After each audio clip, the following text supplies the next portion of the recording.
अगर रिसेक्शन बहुत बड़ा है, प्लास्टिक सर्जरी हुई तो उसके लिए अलग केयर होगी।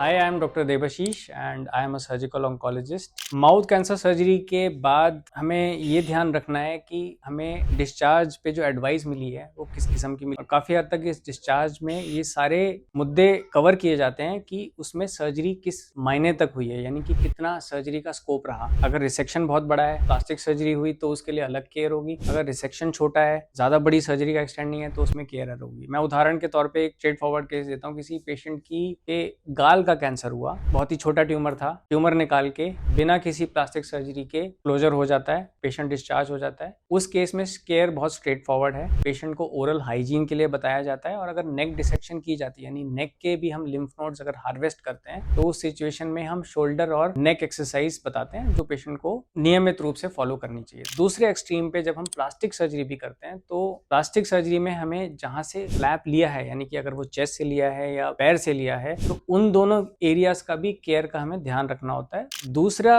पहलू जो था, जो पहले केस में था, यानी कि ओरल केयर, ट्यूब फीडिंग, जो पेशेंट को हम ट्यूब डालते हैं फीडिंग के लिए, वो पेशेंट नियमित रूप से उसके इंस्ट्रक्शंस फॉलो करे। ये दोनों एडवाइस पेशेंट को फॉलो करनी चाहिए।